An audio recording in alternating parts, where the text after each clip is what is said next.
হবে না। প্রাণ যাবার কালে তুমি সারথি রূপে দাঁড়াবে, আমি তোমার ভুবন মঙ্গল রূপ মাধুর্য দর্শন করতে করতে, নয়ন ভরে রূপ মাধুর্য দর্শন করতে করতে, মুখে তোমার নাম করতে করতে দেহ ছেড়ে চলে যাব।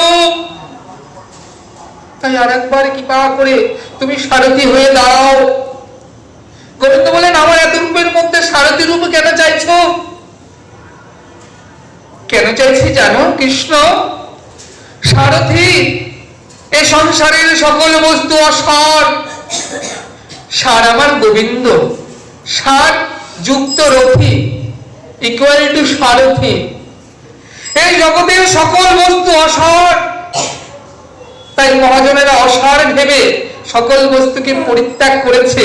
আর সার বলতে আমার গোবিন্দ সার, কৃষ্ণ সেবা, গোবিন্দ সেবা, গৌর গোবিন্দ চরণী সার, সাধুগুরু বৈষ্ণবের চরণ সার, ভক্ত চরণী সার। আর রথি সার চাই, রথি, রথ হলেই তো হবে না, চাই রথি। এই দেহটাকে যে টেনে নিয়ে যাবে মধুময় বৃন্দাবনে। তাই আমার দেহ রথকে তুমি রথি হয়ে টেনে নিয়ে যাও মধুময় শ্রীধাম বৃন্দাবনে। তাই তো তোমাকে চাইছি আমি, তুমি সারথি রূপ ধারণ করো। আমি যেন তোমার সারথি রূপ দর্শন করতে করতে দেহ ছেড়ে চলে যেতে পারি। আজকে গোবিন্দ আমার কাঁদছেন, চোখের জলে বক্ষ ভাসিয়ে আমার গোবিন্দ কাঁদছেন, পিতামহ চোখের জলে বক্ষ ভাসিয়ে কাঁদছেন, ভুবন মঙ্গল রূপ মাধুর্য দর্শন করছেন।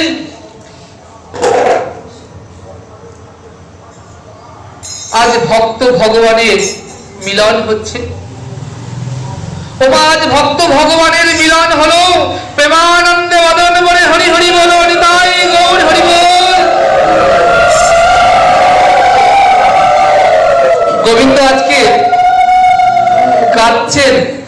মহাজন বললেন, এই জগতে যারা গোবিন্দকে ভালোবেসে সবকিছু ত্যাগ করেছেন, গোবিন্দ যাদের হৃদয়ের সর্বস্ব ধন, যারা সদাই হা কৃষ্ণ হা গোবিন্দ বলে ডাকেন, আমি যেন সদা সেই সকল ভক্তের চরণে থাকতে পারি, সেই সকল ভক্তের সঙ্গ করতে পারি, যারা দিবানিশি হা কৃষ্ণ হা গোবিন্দ বলে ডাকেন, যারা দিবানিশি হা কৃষ্ণ বলে কাঁদেন।